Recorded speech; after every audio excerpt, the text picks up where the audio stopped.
ಜೈ ಶ್ರೀ ಭದ್ರಕಾಳಿ ಒಡೆಯ ಶ್ರೀ ವೀರಭದ್ರ ತಂತ್ರ ಪ್ರಯೋಗ ಕನ್ನಡ ಯೂಟ್ಯೂಬ್ ಚಾನಲ್ಗೆ ಸ್ವಾಗತ ಸುಸ್ವಾಗತ.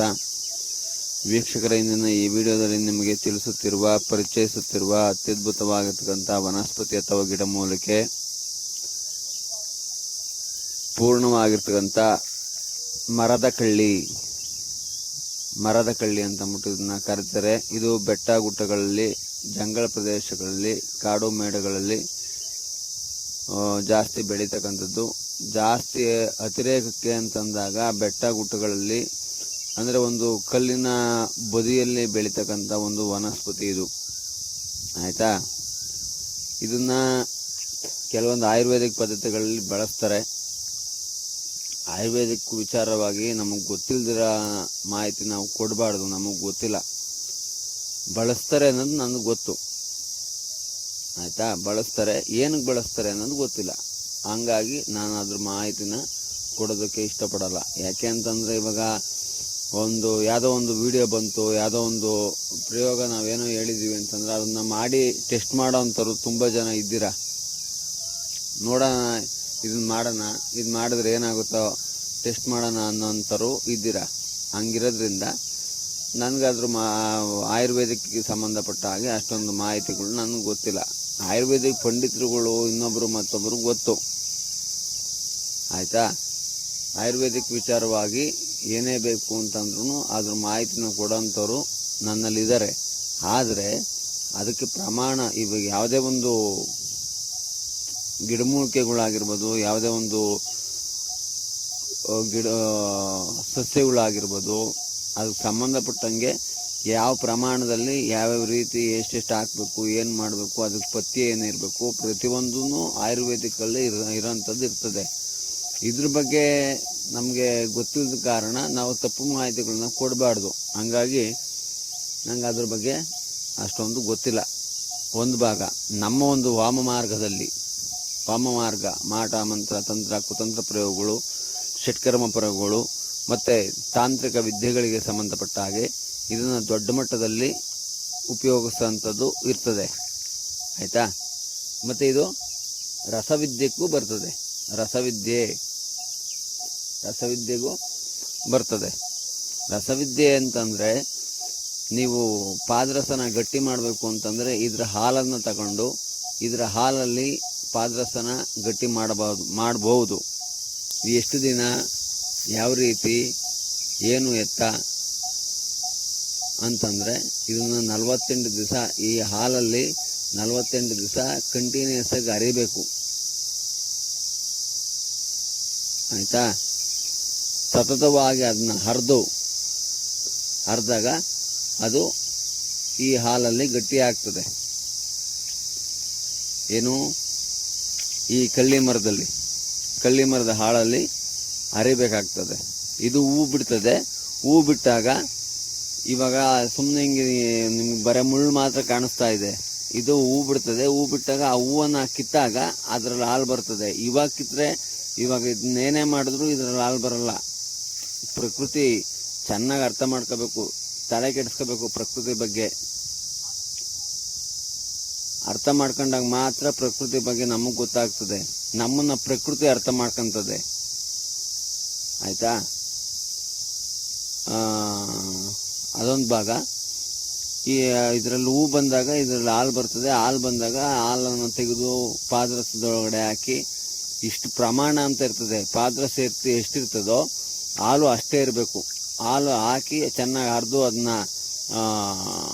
48 ದಿವಸ ಅರಿಬೇಕು. ಹರಿದು ಅದರಲ್ಲಿ ಹಾಲು ಬಂದಾಗ ಆ ಹಾಲನ್ನು, ಆ ಪಾದರಸವನ್ನು ಗಟ್ಟಿ ಮಾಡಿ ಅದರಲ್ಲಿ ನೀವು ಮಣಿ ಸರಗಳು, ನೀವು ಸಾಧನೆಗಳು ಮಾಡ್ತಿರಲ್ಲ, ಯಕ್ಷಿಣಿ ಸಾಧನೆಗಳು, ಆಮೇಲೆ ಭೈರವ ಸಾಧನೆ, ಇವೆಲ್ಲ ಏನೇನೋ ಸಾಧನೆಗಳು ಮಾಡ್ತಿರಲ್ಲ. ಇವಾಗ ಏನು ಯೂಟ್ಯೂಬ್ ಚಾನಲಲ್ಲಿ ಆ ಸಾಧನೆ ಮಾಡ್ತೀವಿ, ಈ ಸಾಧನೆ ಮಾಡ್ತೀವಿ, ಅಷ್ಟು ದಿನ ಬೇಕು, ಇಷ್ಟು ದಿನ ಬೇಕು, ಪಾಠ ಮಾಡ್ತೀವಿ ಅಂತ ಎಲ್ಲ ಹೇಳ್ತಾರೆ. ಏನು ಪಾಠ ಅಂತಂದ್ರೆ ಅದಕ್ಕೊಂದು ಅರ್ಥ ಇರ್ತದೆ. ಆಯಿತಾ, ಗುರುಮುಖೇನ ಬರಬೇಕು. ದೀಕ್ಷೆ ಕೊಟ್ಬಿಟ್ಟು ಯಾವುದೋ ಒಂದು ಮಂತ್ರ ಕೊಟ್ಬಿಟ್ಟು, ಯಾವುದೋ ಒಂದು ಮಣಿ ಸರ ಕೊಟ್ಬಿಟ್ಟು ಮಂತ್ರ ಜಪ ಮಾಡಿಬಿಡು ಅಂತ ಅಂದ್ಬಿಟ್ಟು ಹೇಳ್ಬಿಟ್ರೆ ಆಗಲ್ಲ. ಅಲ್ಲಿ ಸಾಧನಾ ವಿಚಾರಗಳು ಭಾರಿ ಕಷ್ಟ ಐತೆ. ಗುರುವಿನ ಜೊತೆಲಿ ಇರಬೇಕು, ಗುರು ಹೇಳಿದ ಕೆಲಸ ಮಾಡಬೇಕು. ಆಯ್ತಾ? ಗುರು ಹೇಳಿದ ಕೆಲಸ ಮಾಡಿಕೊಂಡು ಗುರುವಿನ ಮನೆಯಲ್ಲಿ ಇರಬೇಕು. ಗುರು ಏನು ಮಾಡ್ತಾನೆ ಅಂತ ನೋಡಬೇಕು. ಗುರು ಒಳ್ಳೆನೋ ಕೆಟ್ಟನೋ ತಿಳ್ಕೋಬೇಕು. ಪ್ರತಿಯೊಂದನ್ನು ವಿಚಾರ ಮಾಡಿ ನಂತರ ಭಾಗದಲ್ಲಿ ಸಾಧನೆಗಳು ಮಾಡಬೇಕು. ಸುಮ್ಮನೆ ಯಾವುದೋ ನಾವು ದೀಪ ಯಕ್ಷಿಣಿ ಯಾವ್ಯಾವ ಯಕ್ಷಿಣಿಗಳೆಲ್ಲ ಏನು ಎಲ್ಲ ಯಕ್ಷಿಣಿಗಳು ಬಂದ್ಬಿಟ್ಟವೆ ಇವಾಗ ಇಲ್ಲಿ. ಯಕ್ಷಿಣಿ ಸಾಧನೆಗಳು ಇವ್ರಿಗೆಲ್ಲ ಏನು ಅದೇನು ತಲೆ ಕೆಟ್ಟಾಟ ಆಡ್ತಾರೋ ಅದೇನು ಕತೆನೋ ನಮ್ಗೆ ಒಂದೂ ಗೊತ್ತಾಗ್ತಿಲ್ಲ ನನಗೆ.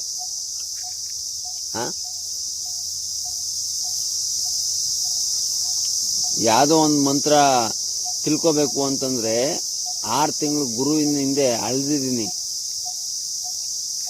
ನಮ್ಮ ಬಗ್ಗೆ ಬಿಡಿ, ಅವೆಲ್ಲ ಬಿಡಿ, ಇರಲಿ, ಅದೇನೇ ಇರಲಿ. ಇವಾಗ ಇಲ್ಲೇನೇ ಹೇಳ್ತೀನಿ ಅಂತಂದರೆ ಈ ಒಂದು ಗಿಡಮೂಲಿಕೆ ಬಗ್ಗೆ ಪೂರ್ಣವಾದಂಥ ಮಾಹಿತಿ ಅಂತಂದರೆ ಇದನ್ನು ಶತ್ರು ಉಚ್ಚಾಟನೆ ವಿದ್ವೇಷಣ ಪ್ರಯೋಗಗಳಿಗೆ ಬಳಸ್ಬೋದು, ಒಂದು ಭಾಗ. ಎರಡನೇದು, ಯಾವುದೇ ಒಂದು ಶತ್ರು ಉಚ್ಚಾಟನ ವಿದ್ವೇಷಣ ಮಾರಣ ಸ್ತಂಭನ ಪ್ರಯೋಗಗಳಿಗೆ ಇದರ ಮುಳ್ಳುಗಳು, ಇದರ ಕಾಂಡ, ಇದನ್ನ ಬಳಸ್ಕೋಬೋದು. ಆಯಿತಾ? ಇದನ್ನ ಯಾವತ್ತು ತರಬೇಕು ಅಂತಂದರೆ ಅಮಾವಾಸ್ಯೆ ಭಾನುವಾರ ಇರಬೇಕು. ಅವತ್ತು ಇದ್ರ ಮುಳ್ಳುಗಳು ಇದ್ರ ಕಾಂಡಗಳನ್ನ ತಗೊಂಬಂದು ಎಲ್ಲಾದರೂ ಒಂದು ಕಡೆ ನಿರ್ಜಲ ಪ್ರದೇಶದಲ್ಲಿ ಇಟ್ಟಿರಬೇಕು. ಮನೆ ಒಳಗಡೆ ತಗೊಂಡು ಹೋಗ್ಬಾರ್ದು ಇದನ್ನೆಲ್ಲ. ಆಯಿತಾ? ಒಂದು ಭಾಗ. ಎರಡನೇದೇನು ಅಂತಂದರೆ ಇಂಥ ಕಳ್ಳಿಗಳು, ಈ ಕಳ್ಳಿಗಳು ಅಂದರೆ ಮುಳ್ಳಿನ ಗಿಡಗಳು ಅಂತ ಅಂದ್ಬಿಟ್ಟು ಏನು ಬರ್ತದೆ ಅಂಥದನ್ನೆಲ್ಲ ಮನೆ ಹತ್ರ ಬೆಳೆಸಬಾರ್ದು. ಮನೆ ಹತ್ರ ಇದನ್ನ ಬೆಳೆಸಬಾರ್ದು.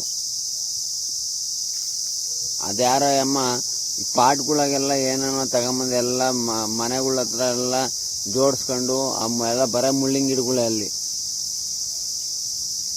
ಹೂವಿನ ಗಿಡ ಹಾಕಿ, ಮಲ್ಲಿಗೆ ಗಿಡ ಹಾಕಿ, ಸಂಪಿಗೆ ಗಿಡ ಹಾಕಿ, ಇನ್ನೊಂದು ಮತ್ತೊಂದು ಮರಗಳು ಬೆಳೆಸಿ ಅಂಥದ್ದೆಲ್ಲ ಮಾಡಿ ಮುಳ್ಳಿನ ಗಿಡಗಳೆಲ್ಲ ತಗೊಂಡು ಮನೆ ಹತ್ರ ಏನು ಕಿತ್ಕೊಂತೀರಾ? ಮುಳ್ಳು ಅದು ಕುತ್ತದೆ, ನೋವು ಮಾಡ್ತದೆ. ಇದನ್ನ ಇಂಗ್ಲೀಷಾಗ ಅದೇನೋ ಹೇಳ್ತಾರೆ, ಅದು ನಮ್ಗೆ ಹೇಳೋದು ಬರೋಲ್ಲ. ಹಂಗಿರೋದ್ರಿಂದ ಮುಳ್ಳಿನ ಗಿಡಗಳು ಮನೆ ಹತ್ರ ಜಾಸ್ತಿ ಯಾವ ಬೆಳ್ಸಕ್ಕೆ ಹೋಗ್ಬೇಡಿ, ಇದು ದೋಷ ಬರ್ತದೆ. ಆಯಿತಾ? ಏನಕ್ಕೆ ಮುಳ್ಳಿನ ಗಿಡಗಳೆಲ್ಲ ಏನಕ್ಕೆ ಹಾಕಂತೀರಾ? ಸುಮ್ಮನೆ ಮನೆ ಹತ್ರ ಏನೋ ಶೋಗೆ ಕಾಣಿಸ್ಬೇಕು. ಶೋ ಅಂತಂದೇನು? ಹಿಂದೆ ಹೆಂಗಿತ್ತು, ಇವಾಗ ಹೆಂಗಾಗೈತೆ ಅದನ್ನೆಲ್ಲ ಅರ್ಥ ಮಾಡ್ಕೋಬೇಕು. ಹಿಂದೆ ಮಲ್ಲಿಗೆ ಗಿಡ ಹಾಕರು, ಒಂದು ಸಂಪಿಗೆ ಗಿಡ ಹಾಕರು, ಒಂದು ಮಳ್ಳೆ ಹೂವಿನ ಗಿಡ, ಈ ಥರದ್ದೇನೋ ಒಂದು ಪರಂಗಿ ಗಿಡ, ಈ ಥರದ್ದೇನೋ ಒಂದು ಹಣ್ಣಿನ ಗಿಡಗಳು, ಈ ಥರ ಹೂವಿನ ಗಿಡಗಳು ಏನೋ ಒಂದು ಹಾಕಬೇಕು. ನೀವು ಅದು ಬಿಟ್ಬಿಟ್ಟು ಮುಳ್ಳಿನ ಗಿಡಗಳೆಲ್ಲ ತಗೊಂಡ್ಬಿಟ್ಟು ನನಗೆ ಇಲ್ಲಿ ಶೋಗೆ ಚೆನ್ನಾಗಿ ಕಾಣಿಸ್ತದೆ, ಮನೆ ಮುಂದೆ ಚೆನ್ನಾಗಿ ಕಾಣಿಸ್ತದೆ ಅಂತ ತಗೊಂಬಿಟ್ಟು ಮುಳ್ಳಿನ ಗಿಡಗಳೆಲ್ಲ ತಗೊಂಡು ಮನೆ ಮುಂದೆ ಇಟ್ಕೊಂಡು ಗುರುಗಳೇ ನಮಗೇನೋ ಸಮಸ್ಯೆ ಆಗ್ಬಿಟ್ಟೈತೆ ಬಂದು ನೋಡಿ ಅಂತ ಫೋನ್ ಮಾಡ್ತೀರಾ. ಏನು ಮಾಡೋದು ನಿಮ್ಮನ್ನ?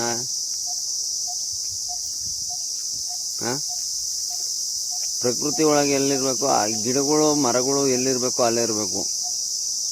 ಇನ್ನೊಂದು ಯಾವುದೋ ಒಂದು ಯೂಟ್ಯೂಬ್ ಚಾನಲ್ ಐತೆ, ಬ್ರಹ್ಮದಂಡಿ ಗಿಡನ ತಗೊಂಡೋಗಿ ಪಾಟೊಳಗೆ ಹಾಕೊಂಡು ಪಾಟಾಗೆ ವೀಡಿಯೋ ಮಾಡಿಬಿಟ್ಟು ಹಾಕವ್ರೆ. ಅಯ್ಯೋ, ಇವ್ರಿಗೆಲ್ಲ ಏನಾಗೈತು? ಆಮೇಲೆ ಅದನ್ನೇ ಕಿತ್ಬಿಟ್ಟು ಪ್ರಯೋಗ ಮಾಡ್ಬೋದು. ಹಂಗೆ ಮಾಡಿದ್ರೆ 1 ನಿಮಿಷಕ್ಕೆ ವಶೀಕರಣ ಹೋಗ್ಬಿಡ್ತದೆ.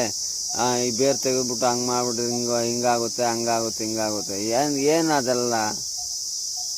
ಪ್ರಕೃತಿ ಒಳಗೆ ಏನಿರ್ತದೋ ಅದನ್ನ ತಗೊಂಬಂದು ಅದನ್ನ ಕೆಲಸ ಮಾಡಿದ್ರೆ ಅದು ಕೆಲಸ ಮಾಡ್ತದೆ. ನೀವು ಆರ್ಟಿಫಿಷಿಯಲ್ ಮಾಡಬೇಡಿ ಇಲ್ಲಿ. ಆಯಿತಾ? ಎಲ್ಲ ಸಾಧಕರಿಗೆ ಎಲ್ಲ ಬಾಧಕರಿಗೆ ಹೇಳೋಂಥ ವಿಚಾರ ಇದು. ದಯಮಾಡಿ ಯಾರು ಇಂಥ ಕೆಲಸ ಮಾಡಬೇಡಿ. ಇನ್ನು ಇದನ್ನು ಅಮಾವಾಸ್ಯೆ ದಿವಸ ತರಬೇಕು ಅಂತ ಹೇಳಿದ್ನಲ್ಲ, ಅಮಾವಾಸ್ಯೆ ದಿವಸ ತಗೊಂಬನ್ನಿ.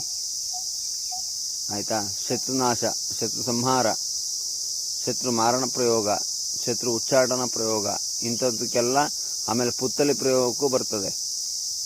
ಆಯಿತಾ? ಇಂಥ ಪ್ರಯೋಗಗಳಿಗೆಲ್ಲ ಇದು ಬರ್ತದೆ. ಇದಕ್ಕೆ ಮಂತ್ರ ಬಂದ್ಬಿಟ್ಟು ಓಂ ನಮೋ ಭಗವತೆ ಮಹಾವೀರಭದ್ರಾಯ ಕ್ರೀಂ ರಂ ಹಂ ಫಟ್ ಸ್ವಾಹ. ಆಮೇಲೆ ಇನ್ನೊಂದು ದೊಡ್ಡ ಮಂತ್ರ, ಇದು ಉಪಮಂತ್ರ. ಇದಕ್ಕಿಂತ ದೊಡ್ಡ ಮಂತ್ರ ಒಂದು ದೊಡ್ಡದು ಏನು ಮಂತ್ರ ಅಂತಂದ್ರೆ ಓಂ ನಮೋ ಭಗವತೆ ಕಾಲ್ಭೈರವಾಯ ಸ್ಮಶಾನವಾಸಾಯ ಶವಾರೂಢಾಯ ಶವಭಸ್ಮಲೇಪಿತಾಯ ಮಮ ಶತ್ರು ಸರ್ವನಾಶಾಯ ಮಮ ಶತ್ರು ವಿದ್ವೇಷನಾಯ ಉಚ್ಚಾಟನಾಯ ಸ್ತಂಭನಾಯ ಕ್ರೀಂ ಹಂ ಬೀಜಂ ರಿಂ ಶಕ್ತಿ ರೋಂ ಕೀಲಕಂ ರಂ ರಂ ರಂ ರೀಂ ತಂ ತಟಃ ಕ್ರೀಂ ಪಟ್ ಸ್ವಾಹ ಅನ್ನೋ ಮಂತ್ರದಿಂದ ಅಭಿಮಂತ್ರಿಸಿ ಈ ಒಂದು ಗಿಡಮೂಲಿಕೆನ ತಗೊಂಬಂದು ನಂತರ ಭಾಗದಲ್ಲಿ ಇದನ್ನ ಪ್ರಯೋಗ ಮಾಡ್ಕೋಬೇಕಾಗ್ತದೆ. ಇದಕ್ಕೆ ಆನೆ ನೆಗಳು ಮುಳ್ಳು ಅಂತ ಬರ್ತದೆ. ಆನೆ ನೆಗಳು ಮುಳ್ಳು ನನ್ನ ಯೂಟ್ಯೂಬ್ ಚಾನಲ್ ಐತೆ, ನೋಡ್ಕೊಳ್ಳೇಬೇಕಾರೆ ಆನೆ ನೆಗಳು ಮುಳ್ಳನ್ನ ಇದನ್ನ ಕಂಕಣದ ರೀತಿಯಲ್ಲಿ ಆನೆ ನೆಗಳು ಮುಳ್ಳು ನಾರು ತೆಗಿಬೇಕಿದ್ನ, ಆಯ್ತಾ. ಆ ಹಸಿ ಬಳ್ಳಿನ ತಗೊಂಬಂದು ಅದನ್ನ ಕಟ್ಟಿ ಆ ಮುಳ್ಳನ್ನು ಇದಕ್ಕೆ ಉಪಯೋಗಿಸಬೇಕು. ಅರ್ಥ ಆಗ್ತದಾ? ಆಮೇಲೆ ಹಂದಿ ರಕ್ತವನ್ನು ಇದಕ್ಕೆ ಹಂದಿ ರಕ್ತದಲ್ಲಿ ಅಕ್ಕಿನ ನೆನೆಹಾಕಿ ಆ ಅಕ್ಕಿನ ಅಭಿಮಂತ್ರಿಸಿ ಆ ಅಕ್ಕಿನ ಇದ್ರ ಮೇಲಗಡೆ ಹಾಕಿ ಇದನ್ನೆಲ್ಲ ಮಾಡಬೇಕು, ಆಯ್ತಾ. ಇದನ್ನ ಪೂರ್ಣವಾದಂಥ ಮಾಹಿತಿ ಬೇಕು ಅಂತಂದಾಗ ನನ್ನ ನಂಬರ್ಗೆ ಫೋನ್ ಮಾಡ್ಬೋದು. ಇದು ಸುಮ್ಮನೆ ನಿಮಗೆ ಹೇಳಿರೋದು, ಈ ಥರಕ್ಕೆ ಹಿಂಗೆ ಮಾಡಬೇಕು ಅಂತ ಹೇಳಿದ್ದೀನಿ ಅಷ್ಟೇ, ಆಯಿತಾ. ಧನ್ಯವಾದಗಳು. ಜೈ ಶ್ರೀ ಭದ್ರಕಾಳಿ ಒಡೆಯ. ಓಂ ನಮೋ ವೀರಭದ್ರಾಯ. ಅತ್ಯಂತ ದಯಾಳುವೆ.